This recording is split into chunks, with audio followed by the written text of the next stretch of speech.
ஒரு அடியானின் இறைவனை நோக்கிய பயணம் என்கின்ற தொடர் தலைப்பில் இன்றைய இந்த நேரத்தில் எனக்கு வழங்கப்பட்டிருக்கிற தலைப்பு என்னவென்றால், ஜௌஃபுல் லைல் என்கின்ற அந்த நேரத்தில் ஒரு அடியான் இறைவனோடு பேசுகின்ற ரகசியம் அப்படி என்கின்ற ஒரு தலைப்பு எனக்கு தரப்பட்டிருக்கிறது.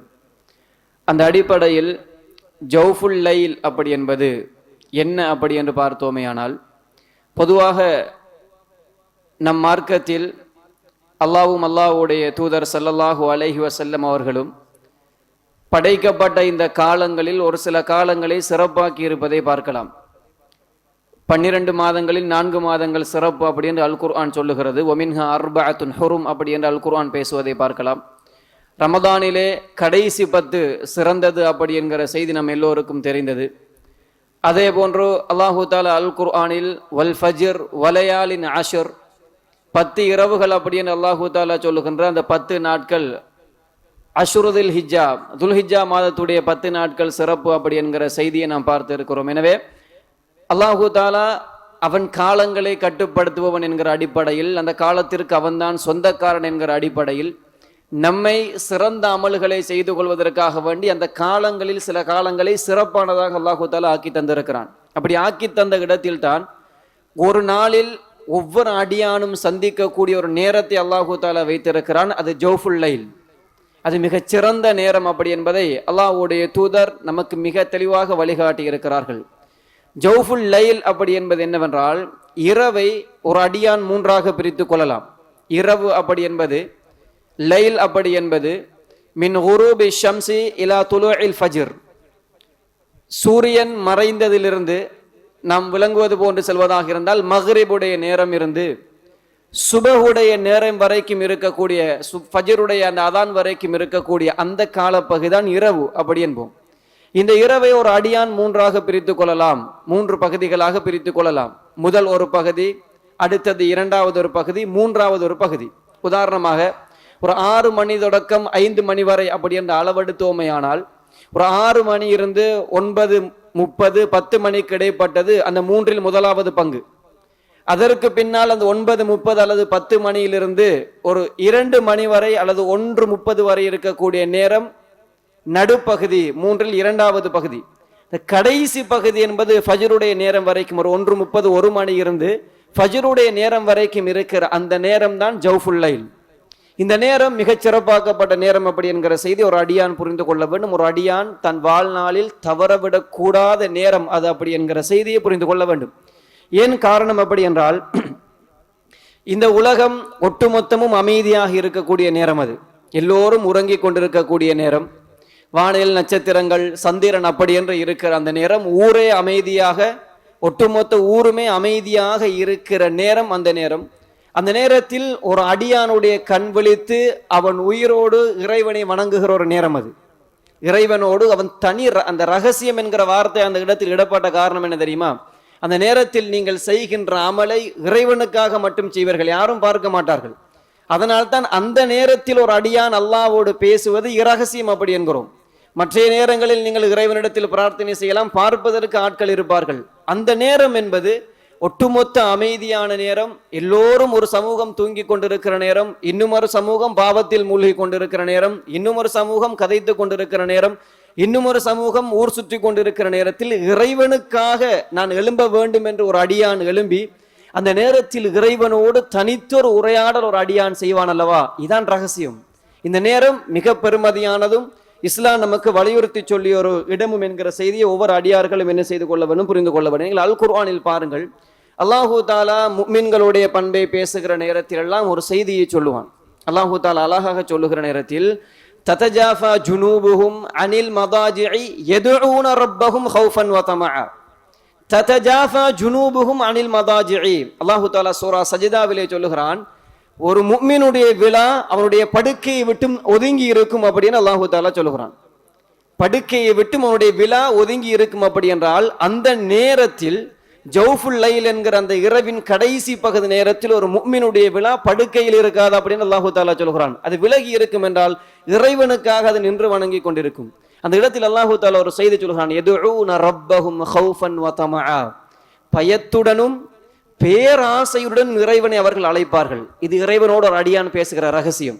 அல்லாஹ்வோடு ஒட்டுமொத்த விடயத்தையும் அவன் எத்தி வைக்கின்ற இறைவனோடு அவன் கதைக்கிற நேரம் அது. யதுஊன ரப்பஹும் ஹௌஃபன் வ தமா. அந்த நேரத்தில் யாரும் பார்க்காமல் உறங்கிக் கொண்டிருக்கிற நேரத்தில் இறைவனை பயத்தோடும் பேராசையோடும் என்ன செய்வான், அழைப்பான். அப்படி என்கிற செய்தி அல்லாஹு தஆலா அல் குர்ஆனில் சொல்வதை பார்க்கலாம். அல்லாஹ்வுடைய தூதர் ஸல்லல்லாஹு அலைஹி வஸல்லம் அவர்களுக்கு அல்லாஹு தஆலா ஒரு கட்டளை இடுகிறான். யா அய்யுஹல் முஸம்மில், போர்த்தி கொண்டிருப்பவரே அப்படின்னு அல்லாஹு தஆலா அழைக்கிறான். அல்லாஹ்வுடைய தூதர் ஆரம்ப வகை நேரத்தில் பயத்தால் போர்த்தி கொண்டிருந்தார்கள். அல்லாஹு தஆலா அப்படியே அழைக்கிறான். அவர் இருந்த சூழ்நிலையை சொல்லி அல்லாஹு தஆலா அழைக்கிறான். போர்த்தி கொண்டிருப்பவரே, குமில் லைல இல்லா கலீலா, குமில் லைல இல்லா கலீலா நிஸ்ஃபஹு அவின் கிஸ்மின்ஹு அப்படின்னு அல்லாஹு தஆலா சொல்கிறான். நீங்கள் இரவில் எழும்பி தொழுங்கள் அப்படின்னு அல்லாஹ்வுடைய தூதர் ஸல்லல்லாஹு அலைஹி வஸல்லம் அவர்களுக்கு சொல்லுகிறான். அதில் நேரத்தை குறிக்கிற நேரத்தில் இறைவின் அறப்பகுதி அப்படின்னு அல்லாஹு தஆலா அரைப்பகுதி அல்லாஹ்வுடைய தூதர் ஸல்லல்லாஹு அலைஹி வஸல்லம் அவர்களுக்கு அல்லாஹு தஆலா சொல்கிறான். அவின் கிஸ்மின்ஹு, அல்லது அதை விட குறைவானது அப்படின்னு அல்லாஹு தஆலா சொல்வதை என்ன செய்யலாம் பார்க்கலாம். எனவே அல்லாஹ்வுடைய தூதருக்கு அப்படி கட்டளை இருக்கிறது. முஃமின்களுடைய பண்பை அல்லாஹு தஆலா சூரா அத்-தாரியாத்திலே பேசுகிற நேரத்தில் கானு கலீலம் மினல் லைலி மா யஹ்ஜஊன், இரவில் அவர்கள் குறைவாக தூங்கக்கூடியவர்களாக இருப்பார்கள் அப்படின்னு அல்லாஹு தஆலா சொல்கிறான். அது ஈமான் உள்ளவர்களின் பண்பு, உள்ளத்தில் ஈமான் நிறைந்தவர்களின் பண்பு. கானு கலீலம் மினல் லைலி மா யஹ்ஜஊன், அவர்கள் இரவில் குறைவாக தூங்குவார்கள். வபில் அஸ்ஹாரி ஹும் யஸ்தக்ஃபிரூன், அந்த விழித்திருக்கிற அந்த சஹர் நேரங்களில் அல்லாஹ்விடத்தில் இஸ்திக்ஃபார் செய்வார்கள். இது முஃமின்களுடைய பண்பாக அல்லாஹு தஆலா அல் குர்ஆனில் சொல்லி காட்டுவதை நண்பின் இஸ்லாமிய உறவுகளை பார்க்கலாம். அல்லாஹ்வுடைய தூதருக்கு அல்லாஹு தஆலா சொல்லுகிற நேரத்தில் வமினல் லைலி ஃபதஹஜ்ஜத் பிஹி நாஃபிலத்தல் லக், நீங்கள் தஹஜ்ஜுடைய நேரத்தில் எழும்பி தொழுங்கள் அப்படின்னு அல்லாஹு தஆலா சொல்கிறான். ஒரு உஃபரியான வணக்கமாக இறைவனுக்காக நீங்கள் தொழுங்கள் அப்படி என்று அல்லாஹு தஆலா சொல்லுவதை பார்க்கலாம். அல்லாஹ்வுடைய தூதர் ஸல்லல்லாஹு அலைஹி வஸல்லம் இதை செய்தார்களா அப்படி என்று கேட்டால் செய்தார்கள். அந்த ரகசியம் பேசுகிற இறைவனோடு தனித்திருக்கிற நேரத்தை அல்லாஹ்வுடைய தூதர் பயன்படுத்தினார்கள். அதனால்தான் அல்லாஹ்வுடைய தூதரை பார்த்து சொல்லுகிற நேரத்தில் அல்லாஹ்வுடைய தூதர் கான யகூமுல் லைல ஹத்தா தவர்ரத் கதமாஹு, அல்லாஹ்வுடைய ஹத்தா தவர்ரத் கதமாஹு, அல்லாஹ்வுடைய தூதருடைய கால் வீங்கும் அளவுக்கு தொழுதார்கள் அப்படி என்று பார்க்கிறோம். அல்லாஹ்வுடைய தூதருடைய கால் வீங்கும் அளவுக்கு இறைவனோடு நின்று வணங்கினார்கள் அப்படி என்கிற செய்தி பார்க்கிறோம். அந்த செய்திக்கு அல்லாஹ்வுடைய தூதரிடத்தில் கேட்கப்படுகிறது. அல்லாஹ்வுடைய தூதரே, பாவங்கள் எல்லாம் மன்னிக்கப்பட்ட நீங்கள் ஏன் இப்படி தொழுகிறீர்கள் அப்படி என்று கேட்ட நேரத்தில் அல்லாஹ்வுடைய தூதர் அஃபலா அகூனு அப்தன் ஷகூரா, அல்லாஹ்வுக்கு நன்றி செலுத்துகிற அடியாராக நான் இருக்கக்கூடாதா என்று கேட்டார்கள். எனவே அந்த இடத்தில் நீங்கள் நிற்பது என்பது கியாமு ஷுக்குர், அல்லாஹ்வுக்கு நன்றி செலுத்துவதற்காக நிற்பது. நன்றாக புரிந்து கொள்ளுங்கள். உங்கள் தேவைகளை நீங்கள் கேட்கலாம், அல்லாஹு தஆலா அதற்கு வழி வைத்திருக்கிறான். ஆனால் அல்லாஹ்வுடைய தூதர் கால் வீங்கும் அளவுக்கு நின்று தொழுது விட்டு எனக்காக நின்றேன் அப்படி என்று சொல்லவில்லை. அந்த செய்தி நன்றாக உணருங்கள். இப்ப நிறைய தடவை இந்த ஹதீஸை நீங்கள் கேட்டிருப்பீர்கள். அல்லாஹ்வுடைய தூதர் என் தேவைகளை கேட்பதற்காக நின்றேன், என் தேவைகளை நிவர்த்தி செய்து கொள்வதற்காக அந்த நேரத்தில் அல்லாஹ்வை நின்று வணங்கினேன் என்று சொல்லுவதை விட அல்லாஹ்வுடைய தூதர் சொன்னார்கள் அஃபலா அகூனு அப்தன் ஷகூரா, நான் அல்லாஹ்விற்கு நன்றி செலுத்துகிற அடியாராக இருக்கக்கூடாதா. எனவே நீங்கள் இரவில் நிற்பது என்பது கியாமு ஷுக்ர், அல்லாஹ்வுக்கு நன்றி செலுத்த நிற்பது அப்படி என்கிற செய்தியை புரிந்து கொள்ளுங்கள். அதற்கு பின்னால் உங்கள் தேவைகளை கேளுங்கள். உங்களுக்கு இறைவன் தந்த அருட்கொடைக்கு நீங்கள் நன்றி செலுத்துவதற்கு இந்த உலகத்தில் நிற்கிறீர்கள், அந்த நேரம் நிற்க வேண்டும் அப்படி என்கிற செய்தி அல்லாஹ்வுடைய தூதர் ஸல்லல்லாஹு அலைஹி வஸல்லம் அவர்கள் சொல்லி காட்டியதை பார்க்கலாம். எனவே அந்த நேரம் ஒரு அடியானுக்கு மிக பெருமதியானது என்கிற செய்தியை ஒரு அடியான் புரிந்து கொள்ள வேண்டும். இன்னொரு செய்தி பாருங்கள். அல்லாஹ்வுடைய தூதர் ஸல்லல்லாஹு அலைஹி வஸல்லம் அவர்கள் சொன்ன செய்தி முஸ்லிமிலே பதிவு செய்யப்பட்டிருக்கிறது. 1163வது இலக்க ஹதீஸாக அல்லாஹ்வுடைய தூதர் சொன்னார்கள், அல்லாஹ்வுடைய தூதரிடத்தில் கேட்கப்படுகிறது ஐயுஸ் ஸலாத்தி அஃதல் பஅத ஸலவாத்தில் மக்தூபா, 5 நேர தொழுகைக்கு பின்னால் சிறந்த தொழுகை எது அப்படின்னு அல்லாஹ்வுடைய தூதர் ஸல்லல்லாஹு அலைஹி வஸல்லம் அவர்களிடத்தில் கேட்கப்பட்ட நேரத்தில் அல்லாஹ்வுடைய தூதர் ஸல்லல்லாஹு அலைஹி வஸல்லம் அவர்கள் சொல்கிறார்கள் அஃதலுஸ் ஸலாத்தி பஅத ஸலவாத்தில் ஃபரீதா, இந்த கடமையான 5 நேர தொழுகைக்கு பின்னால் சிறந்த தொழுகை என்ன தெரியுமா? ஸலாத்துல் லைல், நீங்கள் இரவில் இறைவனுக்காக தொழுகின்ற அந்த தொழுகை தான். அதிலும் சிறப்பான நேரம் நீங்கள் இரவின் கடைசி பகுதியில் தொழுகின்ற அந்த நேரம் என்கிற செய்தி அல்லாஹ்வுடைய தூதர் ஸல்லல்லாஹு அலைஹி வஸல்லம் அவர்கள் காட்டி தந்தார்கள். இன்னொரு செய்தியை பாருங்கள். அப்துல்லாஹ் இப்னு சலாம் ரலியல்லாஹு அன்ஹு அறிவிக்கிறார்கள், யஹூதியாக இருந்த நபி தோழர், நான் நிறைய தடவைகள் ஞாபகப்படுத்தி இருப்பேன் இந்த சஹாபியுடைய பெயரை. அவர் மதீனாவில் வாழ்ந்தவர், யஹூதியாக இருந்தவர், அஹ்லுல் கிதாபை பின்பற்றி இருந்தவர். அல்லாஹ்வுடைய தூதர் மதீனாவுக்கு ஹிஜ்ரத் வந்ததன் பின்னால் அவர் இஸ்லாத்தை ஏற்றுக்கொள்கிறார். அவர் உண்மையாக அஹ்லுல் கிதாபாக இருந்தார். எனவே சத்தியம் தெரிந்தவுடன் இஸ்லாத்திற்கு வந்தார். அப்ப அல்லாஹ்வுடைய தூதர் மதீனாவிற்கு வந்த செய்தி அவர் சொல்லுகிற நேரத்தில், அல்லாஹ்வுடைய தூதர் மதீனாவுக்கு வந்த நேரத்தில் இன்ஜஃபலன் நாசு கபுலஹு, அல்லாஹ்வுடைய தூதரை சூழ எல்லோரும் என்ன செய்தார்கள்? சூழ்ந்து கொண்டார்கள். நபி வந்திருக்கிறார், அவரை பார்க்க வேண்டும். ரசூலுல்லாஹ் வந்திருக்கிறார், அவரை பார்க்க வேண்டும். ஏனென்றால் அஹ்லுல் கிதாபுடைய வேதங்களிலும் அல்லாஹ்வுடைய தூதரை பற்றி முன்னறிவிப்பு இருக்கிறது. எனவே எல்லோரும் பார்க்க வருகிறார்கள். அப்துல்லா இப்னு சல்லாம் ரலியல்லாஹு அன்ஹு அவர்கள் சொல்லுகிறார்கள், நானும் அல்லாஹ்வுடைய தூதரை பார்க்க வந்தேன். பார்க்க வந்த நேரத்தில் அல்லாஹ்வுடைய தூதருடைய முகத்தை பார்த்தேன். அரஃப்து அன்ன வஜ்ஹஹு லைஸ பிவஜ்ஹி கத்தாபின், அந்த முகத்தை பார்த்தவுடன் தெரிந்து கொண்டேன், இது பொய் சொல்லுகிற முகம் கிடையாது என்று நான் என்ன செய்து கொண்டேன்? புரிந்து கொண்டேன். அந்த முகமே சொன்னது இவர் பொய்யர் கிடையாது என்பதை எனக்கு உணர்த்தியது அப்படி என்கிற செய்தியை சொல்லிவிட்டு அப்துல்லா இப்னு சல்லாம் ரலியல்லாஹு அன்ஹு அவர்கள் சொன்னார்கள், அல்லாஹ்வுடைய தூதர் ஸல்லல்லாஹு அலைஹி வஸல்லம் பேசினார்கள், அதை நான் கேட்டேன். அல்லாஹ்வுடைய தூதர் முதலாவது மதீனாவை வந்து பார்த்துவிட்டு அல்லாஹ்வுடைய தூதரை பேசுகிறார்கள். பேசுகிற நேரத்தில் நான் கேட்டேன். அல்லாஹ்வுடைய தூதர் சொன்னார்கள், யா அய்யுஹன்னாஸ், மக்களே, அஃப்சுஸ் சலாம், சலாத்தை பரப்பிக் கொள்ளுங்கள் அப்படி என்றார்கள். இந்த உபதேசங்களை பாருங்கள். அஸ்ஸலாமு அலைக்கும் வரஹ்மத்துல்லாஹி வபரகாத்துஹு என்கிற வார்த்தையை உங்களுக்கு மத்தியில் நீங்கள் சொல்லிக் கொள்ளுங்கள், பரப்பிக் கொள்ளுங்கள் அப்படி என்கிற செய்தியை சொன்னார்கள். அரிதான ஒரு இபாதத், நம்மில் மங்கி போன ஒரு இபாதத். தெரிந்தவர்களுக்கு மட்டும் சலாம் சொல்லுகிற பழக்கமும் இருக்கிறது. அதிகமாக சலாம் சொல்லுகிறவர்களும் தெரிந்தவர்களுக்கு மட்டும்தான் சலாம் சொல்லுவார்கள். சலாம் சொல்லுகிற நேரத்தில் அரஃப்த அலா மல்லம் தஅரிஃப், உங்களுக்கு தெரிந்தவருக்கும் சலாம் சொல்ல வேணும், தெரியாதவருக்கும் என்ன செய்ய வேணும்? சலாம் சொல்ல வேணும். அதான் உறவுகளை பிணைக்கும் அல்லாஹ்வுடைய தூதர் சொல்லுகிறார்கள். அடுத்த ஒரு செய்தி அல்லாஹ்வுடைய தூதர் சொல்லுகிறார்கள், வஅத்இமுத் தஆம், உணவளியுங்கள் அப்படி என்கிறார்கள். உணவளியுங்கள், ஏழைகளுக்கு உணவளியுங்கள் அப்படி என்கிறார்கள். அல்லாஹ்வுடைய தூதர் மூன்றாவதாக சொல்லுகிறார்கள், வஸிலு அல் அர்ஹாம், குடும்ப உறவுகளை சேர்ந்து நடந்து கொள்ளுங்கள், பிரிந்து விடாதீர்கள் என்று சொல்லிவிட்டு வஸல்லு பில்லைலி வன்னாசு நியாம், வஸல்லு பில்லைலி வன்னாசு நியாம், நீங்கள் இரவில் தொழுங்கள், மக்கள் எல்லாம் தூங்குகிற நேரத்தில் அப்படி என்கிறார்கள். அந்த நேரம் பெருமதியான நேரம். வஸல்லு பில்லைல், இரவில் தொழுங்கள் அப்படின்னு அல்லாஹ்வுடைய தூதர் சொல்லிவிட்டு முடிக்கவில்லை. வன்னாசு நியாம், மக்கள் எல்லாம் உறங்கிக் கொண்டிருப்பார்கள். ஒரு அடியான் உள்ளத்தால் உணர்ச்சி பெற்று இறைவனுக்காக எழும்புகிறான் என்கிற அந்த இடத்தை நீங்கள் பெற்றுக்கொள்ளுங்கள். ததுகுலுல் ஜன்னத பிஸலாம், எந்த ஒரு சிக்கலும் இல்லாமல் சுவர்க்கம் நுழைவீர்கள் அப்படி என்றார்கள். இந்த 4 பண்புகளையும் சொன்னார்கள்.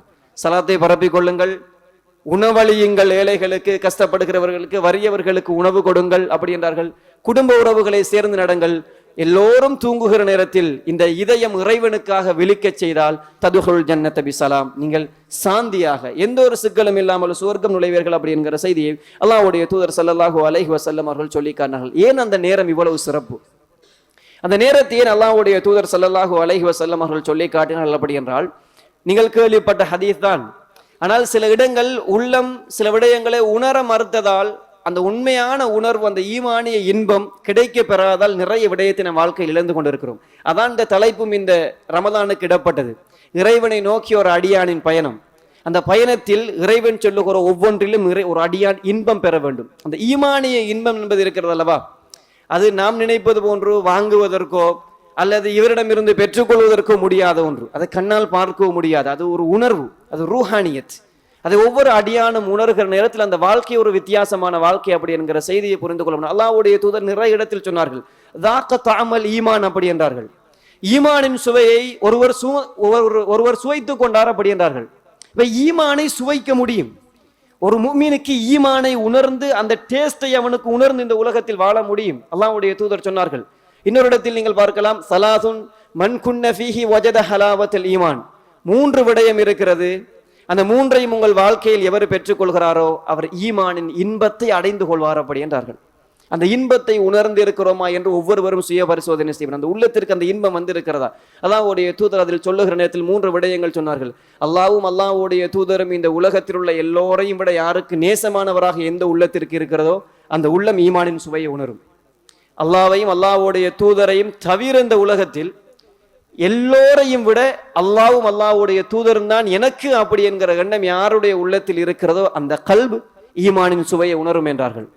ஒரு அடியான் இன்னொரு மனிதனை நேசிக்கிறான், இறைவனுக்காக வேண்டி மட்டும்தான் இன்னொருவனை நேசிக்கிறான் அப்படி என்றால் அந்த உள்ளமும் ஈமானின் சுவையை உணர்ந்து கொள்ளும். 3வது ஒரு செய்தி சொன்னார்கள், அல்லாஹ் உங்களை பாதுகாத்து இஸ்லாத்தில் வைத்ததன் பின்னால் இஸ்லாத்தை விட்டு நீங்கள் மீண்டும் இறை மறுப்புக்கு செல்வதை, நெருப்பில் விழுவதை போன்று உங்கள் உள்ளத்தில் வெறுப்பு இருக்குமானால் நீங்கள் ஈமானின் சுவையை உணர்ந்து கொள்வீர்கள். ஈமானின் சுவை உணர்ந்து இந்த ஹதீஸை சொல்லுகிற நேரத்தில் ஒரு செய்தி நான் வளமையாக ஞாபகம் ஊட்டுவேன். அல்லாஹ்வுடைய தூதர் குஃப்ரையும் இஸ்லாத்தையும் அந்த இடத்தில் உதாரணம் சொன்னார்கள். இப்ப ரமலானில் நாம் கொஞ்சம் திருந்தி இருப்போம் அல்லவா? குஃப்ர் என்பது கெட்டது, இஸ்லாம் என்பது நல்லது அப்படி என்று உணர்ந்து கொண்டால், ரமதான் உங்களை நல்வழிப்படுத்தி நீங்கள் பள்ளிவாசலுக்குள் வந்து தொழுகிற நேரம், இபாதத் செய்கிற, குர்ஆன் ஓதுகிற நிலைமை உங்களுக்கு ரமதானில் 30 நாளும் வரும் அல்லவா?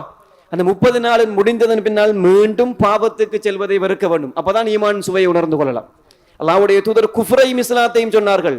நாம் நம் சமூகத்தோடு சம்பந்தப்படுத்தி பேசுவோமே ஆனால், நீங்கள் ஓதிய அல் குர்ஆன், நீங்கள் செய்த திக்ர், நீங்கள் செய்த தொழுகை எல்லாம் பேணிப்பாக செய்துவிட்டு ரமதான் முடிய மீண்டும் பழையது போன்று பாவத்திற்கு செல்லுகிறீர்கள் அப்படி என்றால் ஈமானின் சுவை கிடைக்க மாட்டாது. ஈமானின் சுவை ஒரு நாளும் கிடைக்க மாட்டாது. அது உள்ளத்தில் விழுந்தால் விழுந்ததுதான். அதான் ஹிரக்கல் மன்னன் அபூ சுஃபியான் ரலியல்லாஹு அன்ஹு ஒருத்தர் கேள்வி கேட்டான்.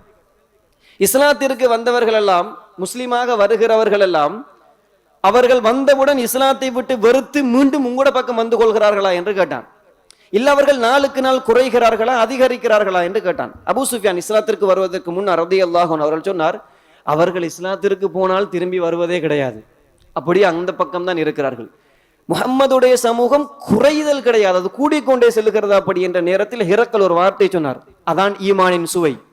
அது ஒரு மனிதனுடைய உள்ளத்தை அடைந்து விட்டால் அது ஒரு நாளும் அழுத்து போகாது, அது குறைந்து போகாது, அது போக போக அதிகரித்து கொண்டே இருக்கும் அப்படி என்கிற செய்தியை சொன்னார். எனவே அந்த ஈமானை உணர்தல் அப்படி என்கிற செய்தி நமக்கு தேவை. அந்த உணர்வோடு ஒவ்வொரு ஹதீஸையும் ஒவ்வொரு குர்ஆன் வசனத்தையும் நாங்கள் அணுகுவோமே ஆனால் ஒரு அடியான் மிகச்சிறந்த மனிதனாக மாறுவான். ஏன் ஜௌஃபுல் லைல், இரவின் இறுதி பகுதி சிறந்தது தெரியுமா?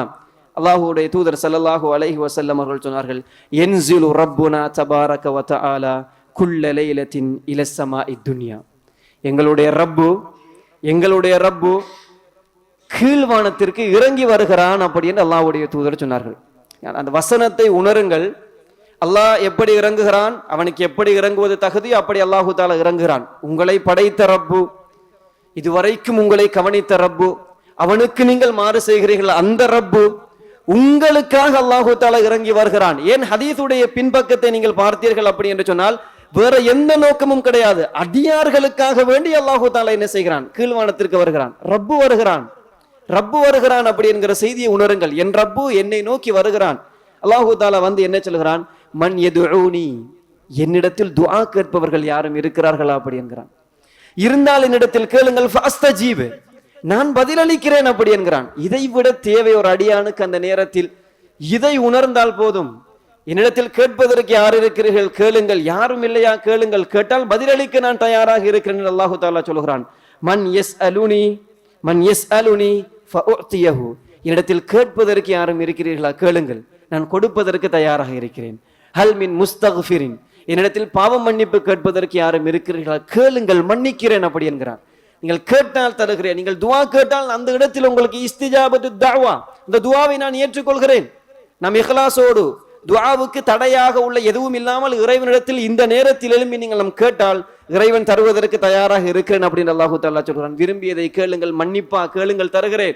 இந்த உலகத்தில் கேட்க போகிறீர்கள், கேளுங்கள், நான் தருகிறேன் அப்படின்னு அல்லாஹு தஆலா வந்து ஒரு அடியான் கேட்பானா என்று அந்த நேரத்தில் இருக்கிறான். அப்படி என்றால் ஒரு அடியான் இதை உணர்ந்தால் மிக தெளிவான இந்த நேரத்தை அவன் என்ன செய்து கொள்வான், பயன்படுத்திக் கொள்வான். நீங்கள் கேட்பதை நீங்கள் பாருங்கள், ரப்பிடத்தில் நாம் பழக்கப்படுத்தி வைத்திருக்கிறோம். ரப்பிடத்தில் கேட்பது என்றால் மனிதனுக்கு எது முடியுமானதோ அதைத்தான் ரப்பிடம் கேட்பது. உங்கள் துஆக்களை நீங்கள் சுய பரிசோதனை செய்து பாருங்கள். எனக்கு அதை செய்ய முடியுமான ஒன்றைத்தான் இறைவனிடத்தில் கேட்பது. நம் வாழ்க்கையில் சாத்தியமில்லாத ஒன்றை இறைவனிடத்தில் இலேசில் மனிதன் கேட்பது கிடையாது. நன்றாக நீங்கள் நினைத்துக் கொள்ளுங்கள். இப்போ கடும் ஏழை ஒருவர் எனக்கு சொந்தமாக ஒரு கார் வர வேண்டும் என்று ஒரு நாளும் அல்லாஹ்விடத்தில் துஆ கேட்க மாட்டார். அடிப்படை உணவுக்கு வசதி இல்லாத ஒருவர் அவருடைய பிரார்த்தனையில் ஒரு சாத்தியமற்ற ஒன்றாக அவர் நினைப்பதை அவர் ஒரு நாளும் கேட்க மாட்டார். ஏனென்றால் அவரை வைத்து ஒப்பிடுகிறார், உலகத்தை வைத்து ஒப்பிடுகிறார். கேட்டால் இது கிடைக்குமா இல்லையா அப்படின்னு. அப்படி கிடையாது. ரப்பிடத்தில் நீங்கள் விரும்பியதை கேளுங்கள். இறைவன் நாடினால் லா ஹவ்ல வலா குவத்த இல்லா பில்லாஹ், அவன் சற்று நேரத்தில் உங்களுக்கு தருவான். ரப்பை அப்படித்தான் புரிந்து கொள்ள வேண்டும். உங்களுக்கு ஒரு 30 லட்சம் பணம் தேவை என்றால் இறைவனிடத்தில் எப்பொழுது கேட்பது தெரியுமா? ஒரு 2 லட்சம் தேவை என்கிற நிலைமை வந்த பிறகுதான் இறைவனிடத்தில் கேட்பது. அதுவரைக்கும் எல்லா முயற்சியும் செய்வது. 30 இறைவனிடத்தில் கேளுங்கள், அவன் தானே ரப்பு, அவன் நினைத்தால் தானே தருவான். மற்ற கிடைத்த 28 லட்சங்களும் எப்படி கிடைத்தது? அந்த ரப்பின் மூலமாகத்தான் கிடைத்தது. எனவே அல்லாஹ்விடத்தில் நீங்கள் கேட்பது என்பதை மனிதனை சம்பந்தப்படுத்தியும் உங்களுடைய உள்ளத்தோடு சம்பந்தப்படுத்தியும் சுருக்கிக் கொள்ளாதீர்கள். அல்லாஹு தஆலா இந்த இடத்தில் செல்கிற நேரத்தில் நீங்கள் கேளுங்கள், கேட்பதை தருகிறேன் அப்படி என்றுதான் சொல்கிறான். எனவே ரப்பிடத்தில் கேளுங்கள், பயப்படாமல் ரப்பிடத்தில் நீங்கள் சாத்தியமில்லை என்று கருதுகிற விடயங்களை எல்லாம் இறைவனிடத்தில் கேட்பதா இல்லையா என்று யோசிக்காதீர்கள்.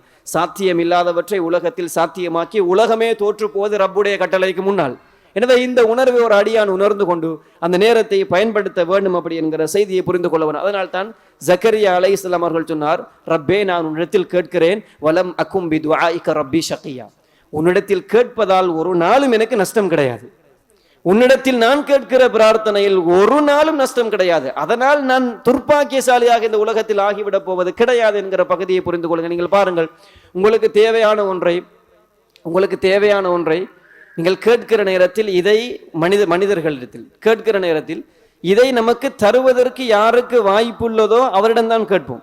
அவரிடத்தில் கேட்டால் கொஞ்சம் நம்பிக்கை இருக்கும். ஒரு கடன் கேட்க போகிறீர்கள் அப்படி என்றால் இவர் கேட்டால் தருவார், இவருக்கு வசதி இருக்கிறது அப்படிங்கிறவரை பார்த்து தான் கேட்போம். அவர் கேட்டால் தருவார். இன்னும் சிலரிடத்திலும் கேட்போம், அது 100% நம்பிக்கை இருக்காது. கேட்டு பார்ப்போம், தந்தால் எடுத்துக்கொள்வோம் அப்படி என்றுதான் கேட்பீர்கள். கேட்ட யாரும் 100% நம்பிக்கை கிடையாது. பணக்காரரும் கொஞ்சம் யோசித்து தான் தருவார். நீங்கள் கேட்ட மற்றவர்களும் கொஞ்சம் யோசித்து தருவார்கள். ஆனால் நீங்கள் கேட்டுவிட்டு திரும்புவது ரப்பு. இதை உணர்ந்து கொள்ளுங்கள். அவனிடத்தில் தருவதற்கு பஞ்சம் கிடையாது. அவனிடத்தில் தருவதற்கும் உங்களுக்கு கொடுப்பதற்கும் பஞ்சம் இறைவனிடத்தில் கிடையாது. அவன் தருவதால் அவனிடத்தில் எந்த ஒன்றும் குறைந்து போவது கிடையாது. எனவே அந்த பிரார்த்தனை மிக நிம்மதியை உங்களுக்கு தரும், அந்த ஈமானிய இன்பத்தை தரும். என் தேவைகளை எல்லாம் யாரிடம் கேட்டிருக்கிறேன், எந்த ஒரு குறைவும் இல்லாத, எவ்வளவு தந்தாலும் அவனுடைய ஹசானாவில் குறைந்து போகாத ஒரு ரப்பிடத்தில் கேட்டுவிட்டு நான் என் நாளை தொடங்குகிறேன் என்கிற அந்த இன்பம் இருக்கிறது அல்லவா, அது ஒரு முஃமினுக்கு என்ன செய்யும், வரும் அப்படி என்கிற செய்தி ஒவ்வொரு அடியார்களும் என்ன செய்யணும். அன்பின் இஸ்லாமிய உறவுகளை புரிந்து கொள்வோம். நீங்கள் பாருங்கள், இமாம் மாலிக் ரஹிமஹுல்லா அவர்களுடைய ஒரு உஸ்தாத் சஃப்வான் இப்னு சுலைம் அப்படி என்று சொல்லக்கூடிய ஒரு உஸ்தாத், அவருடைய வாழ்க்கையில் இந்த ஜௌஃபுல் லைல் இருக்கிறது அல்லவா, இந்த நேரத்தில் நான் எழும்பி இறைவனோடு ரகசியமாக என் தேவைகளை கேட்டு நான் திரும்ப வேண்டும், இறைவனோடு தொடர்பு ஏற்படுத்திக் கொள்ள வேண்டும் என்பதற்காக வேண்டி தன் வாழ்க்கையை எப்படி செய்வார் அப்படி என்றால், கோடை காலம் வருகிற நேரத்தில், உஷ்ணமான நேரம் வருகிற நேரத்தில் வீட்டிற்கு உள் தூங்குவாராம். என்றால் அந்த உஷ்ணம் அவரை அந்த நேரத்தில் எழுப்பிவிடும் என்பதற்காக வேண்டி. குளிர்காலங்களில் வீட்டிற்கு வெளியே அவருடைய மாடியில் தூங்குவதற்கு விரும்புவாராம், வெட்ட வெளியில். என்றால் அதிக குளிர் அந்த நேரத்தில் என்னை என்ன செய்துவிடும், எழுப்பிவிடும். எப்படியாவது நான் எழும்ப வேண்டும், இறைவனில் அந்த நேரத்தில் தொழுது கொள்ள வேண்டும் என்பதற்காக வேண்டி அப்படியெல்லாம் கஷ்டப்பட்ட அந்த நேரத்தை என்ன செய்வார், அடைந்து கொள்வாராம் அப்படி என்கிற செய்தி இமாம் தஹபி ரஹிமஹுல்லா அவருடைய சேர் அலாமி நுபலா என்கிற புத்தகத்திலே சொல்கிறார். அவர் இதையெல்லாம் செய்துவிட்டு அல்லாஹ்விடத்தில் ஒரு பிரார்த்தனை செய்வாராம், அல்லாஹும்ம ஹாதா மின் ஜுஹ்தி, யா அல்லாஹ் இது என்னுடைய முயற்சி, அந்த அலம் நீ எல்லாவற்றையும் மிக அறிந்தவன் அப்படி என்பாராம். அது இஹ்லாஸ். இது நான் கஷ்டப்பட்டு செய்தது யா அல்லாஹ், அந்த நேரத்தை அடைந்து கொள்வதற்காக வேண்டி என் உள்ளம் எப்படிப்பட்டது என்பதை நீ அறிந்தவன் அப்படி என்கிற செய்தி அவர் சொல்லுவாராம் என்பதை அன்பின் இஸ்லாமிய உறவுகளை நாம் பார்க்கலாம். எனவே அன்பின் இஸ்லாமிய உறவுகளே, அது ஒரு ஈமானி இன்பம். முஸ்லிம் இப்னு யஸார் ரஹிமஹுல்லா அவர்கள் சொல்கிறார்கள், ஒரு முஃமின் இன்பம் அடைகிற நேரம் இருக்கிறது அல்லவா, உள்ளம் இன்பம் அடைகிற நேரம் எப்படிப்பட்டது என்றால், பிமிஸ்லில் கல்வத்தி பி முனாஜாத்தில்லாஹி அஸ்ஸவஜல், இறைவனோடு அவன் தனித்து பேசுகிற நேரத்தில் இருக்கிற இன்பத்தை போன்ற ஒரு அடியானுக்கு வேற எந்த நேரத்திலும் வராது. உங்கள் தேவைகளை அவனிடத்தில் நீங்கள் அலட்டி கேளுங்கள். நீங்கள் அல்லாஹ்விடத்தில் அலட்டி கேளுங்கள், நிபந்தனை வச்சு கேளுங்கள். யா அல்லாஹ் எனக்கு தர வேண்டும், நீ என்னுடைய ரப்பு, நீ தான் உலகத்தில் என்னை படைத்தாய், இதை எனக்கு நீ கட்டாயம் தந்தாக வேண்டும். ரப்பிடத்தில் கேளுங்கள். நலவிருந்தால் நிச்சயம் அல்லாஹு தஆலா உங்களுக்கு தருவான். அல்லாஹ் தருவதில் கொஞ்சம் தாமதிக்கலாம், நீங்கள் நிராசை அடைந்து விடக் கூடாது அப்படி என்கிற செய்தி அன்பின் இஸ்லாமிய உறவுகள் புரிந்து கொள்ளுங்கள். இன்னொரு சலஃபுகளில் ஒருவர் சொல்கிறார், கபத்து கியாமல் லைலி 20 சனத்தன், 20 வருடம் கியாமுல் லைல் தொழுவதற்காக முயற்சி செய்தேன், போராடினேன். நிறைய பேருக்கு அந்த போராட்டம் இருக்கும். தொழ வேண்டும், ரமதானிலாவது எழும்ப வேண்டும் என்கிற ஆசை தூக்கம் மிகைத்து விடும். வளமை போன்று சுபகுக்கு விழிப்போம், அடுத்த நாள் தொழுது விடலாம் என்று காலம் கழியும். ரமதானில் மட்டுமல்ல, கியாமுல் லைல் என்பது இறைவன் அடிவானத்துக்கு வருவது என்பது ரமதானில் மட்டுமல்ல, நீங்கள் சந்திக்கிற எல்லா நாளும் அது இருக்கிறது. நீங்கள் எல்லா நாளும் எழும்பி என்ன செய்ய வேண்டும், தொழ வேண்டும். அவர் என்னை அந்த கியாமுல் லைலுக்கு நான் பழக்கப்படுத்திக் கொண்டேன். 20 வருடங்கள் முயற்சி செய்திருக்கிறார். உள்ளம் இலேசில் பழகாது, மிக கஷ்டப்பட்டு பழக்கி கொண்டார். அவர் சொல்லுகிறார், அதற்கு பின்னால் நான் வாழ்ந்த அடுத்த 20 வருடம் அந்த இன்பத்தை அனுபவித்தேன் என்றார். 20 வருடம் போராடினேன், என் உள்ளத்தை பழக்கி விட்டேன் அந்த ஜௌஃபுல் லைலில் இறைவனை வணங்குவதற்காக வேண்டி. அடுத்த 20 வருடம் நான் கஷ்டப்பட்ட இன்பத்தை அனுபவித்தேன் அப்படி என்கிறார். நாம் இதை எந்த இடத்தில் பேசுவோம் தெரியுமா? 20 வருடம் உழைத்தேன் உலகத்தில் கஷ்டப்பட்டு, அடுத்த 20 வருடம் உட்கார்ந்து என்ன செய்தேன், கஷ்டம் இல்லாமல் சாப்பிட்டேன் என்று நாம் சொல்லுவது போன்றுதான் அன்றைய சலஃபுகள் சொன்னார்கள், 20 வருடம் இபாதத்தை பழக்குவதற்கு போராடினேன் என் உள்ளத்திற்கு, அடுத்த 20 வருடம் அந்த பழக்கிய இபாதத்தால் அதிக இன்பம் என் உள்ளத்திற்கு நான் கண்டேன் என்கிறான். எனவே ஒரு அடியான் இந்த நேரத்தின் இன்பத்தை பெற்றுக்கொண்டு உணர வேண்டும். அவன் அந்த இன்பத்தை பெற்றுக்கொள்ள வேண்டும் என்றால் இந்த நேரத்தை இறைவனோடு ஒதுக்குங்கள், இறைவனோடு பேசுவதற்கு ஒதுக்குங்கள். உங்களுக்கு இருக்கிற பிரச்சனைகள், கஷ்டங்கள், துன்பங்கள் எல்லாவற்றையும் ரப்போடு தனித்து பேசுங்கள். அதனால் தான் அல்லாஹ்வுடைய தூதர் ஒரு ஆணுக்கும் பெண்ணுக்கும் ரஹ்மத்தை செய்யட்டும் என்றார்கள். ஒரு கணவனுக்கும் மனைவிக்கும் அல்லாஹ் ரஹ்மத்தை செய்யட்டும் அப்படி என்று சொல்லிவிட்டு ஒரு செய்தி சொன்னார்கள். அந்த ஆண் தன் மனைவியை இரவில் தொழுவதற்கு எழுப்புகிறான். அவள் எழும்ப மறுக்கிற நேரத்தில் முகத்தில் தண்ணீரை தொளித்து தொழுகைக்கு எழுப்புகிறான். ஒரு பெண் தன் கணவனை தொழுகைக்கு எழுப்புகிறார். அவர் எழும்ப மறுத்த நேரத்தில் தண்ணீர் சொட்டுகளை முகத்தில் தொளித்து இறைவனுக்காக நின்று வணங்குவதற்கு ஒரு கணவன் மனைவி எழுப்புகிறார், ஒரு மனைவி கணவனை எழுப்புகிறார். இவர்கள் இருவருக்கும் அல்லாஹ் ரஹ்மத்தை செய்யட்டும். அந்த நேரம் மிக பரக்கத்தான நேரம். உங்கள் குடும்பத்திலும் பரக்கத் வர வேண்டும் என்றால் அந்த நேரத்தில் எழும்புங்கள், இறைவனிடத்தில் கேளுங்கள். உங்கள் கவலைகள், கஷ்டங்கள், துன்பங்கள், தேவைகள், பாவ மன்னிப்புகள் எல்லாவற்றையும் ரப்பிடத்தில் வையுங்கள். நீங்கள் கேட்கிற நேரத்தில் மறுமையை முற்படுத்துங்கள். உலகத்தை துவா என்று வருகிற நேரத்தில், கேட்பது என்று வருகிற நேரத்தில் எல்லோரும் உலகத்தை தான் கேட்பது. முதல் உலகம்தான். அல்லாஹ் எனக்கு இதை தந்துவிடு, அதை தந்துவிடு. முதல் மறுமையை முற்படுத்துங்கள். ரப்பிடத்தில் உலகத்தை கேட்பதும் பிழை கிடையாது. ஆனால் ஒரு முஃமின் முதல் மறுமையை கேட்பான். அங்குதானே வெற்றி தேவை. அதற்கு பின்னால் உலகத்தை கேளுங்கள். முடியுமானவரை இந்த நேரத்தை ஒவ்வொரு அடியார்களும் பயன்படுத்தி கொள்ளுங்கள். அந்த நேரத்தில் தனித்தீருங்கள். யாரும் பார்க்காத நேரம். நீங்கள் கண்ணீர் வடியுங்கள் உங்களுடைய ரப்புக்கு முன்னால். நீங்கள் எவ்வளவு வீரனாக கூட இருக்கலாம், எவ்வளவு மனதைரியசாலியாக கூட நீங்கள் இருக்கலாம். உங்கள் ரப்புக்கு முன்னால் கண்ணீர் வடியுங்கள், ரப்பிடத்தில் பேசுங்கள். உங்கள் ரப்பு வந்து கேட்கிறான். ஒவ்வொரு நேரமும் இறைவன் யாராவது என்னிடத்தில் கேட்பதற்கு இல்லையா என்றால் நீங்கள் சொல்லுங்கள், ரப்பே நான் எழும்பி இருக்கிறேன் உன்னிடத்தில் கேட்பதற்கு. யாராவது என்னிடத்தில் பாவ மன்னிப்பு கேட்பதற்கு இல்லையா என்று ரப்பு கேட்கிறானே, அந்த உணர்வை உள்ளத்திற்கு கொண்டு வாருங்கள். ரப்பே நான் கண் விழித்து எழுந்திருக்கிறேன் உன்னிடத்தில் பாவ மன்னிப்பு கேட்பதற்காக வேண்டி, எனக்கு தா ரப்பே, எனக்கு தா ரப்பே என்று அல்லாஹ்விடத்தில் பிரார்த்தனை செய்யுங்கள். அந்த நேரத்தை பயன்படுத்துங்கள். ரமதான் உங்களுக்கு அது இன்னும் வாய்ப்பை தரும். நீங்கள் எழும்புகிற நேரம் அது. நீங்கள் சஹர் செய்வதற்காக எழும்புவீர்கள். கடைசி பத்தில் நீங்கள் விழித்திருந்து தொழுவீர்கள். இந்த நேரத்தில் எல்லாம் ரப்போடு உணர்வோடு என் ரப்பு எனக்காக வந்திருக்கிறான், என்னிடத்தில் கேட்கிறான் என்கிற உணர்வை ஒவ்வொரு அடியாரும் உள்ளத்தில் வைத்தால் அந்த ஈமானி என்பும் ஒவ்வொருடைய உள்ளத்திலும் என்ன செய்ய வரும். அந்த உணர்வை வல்லம் ரப்புல் ஆலமீன் எனக்கும் உங்களுக்கும் தர வேண்டும். அல்லாஹ் நாடிய உள்ளங்களுக்கு அந்த ஈமானின் சுவையை சுவைப்பதற்கான வாய்ப்பை கொடுப்பான். வல்லவன் ரப்புல் ஆலமீன் இந்த ரமலானில் நான் பழக்கப்படுத்திய அந்த 30 நாட்கள், அதற்கு பின்னால் நான் இன்பம் அனுபவிக்கிற நாட்கள் போன்று அமைவதற்கு வல்லவன் ரப்புல் ஆலமீன் எனக்கும் உங்களுக்கும் அருள் புரிவானாக. வ ஆகிரு தவானா அல்ஹம்துலில்லாஹி ரப்பில் ஆலமீன்.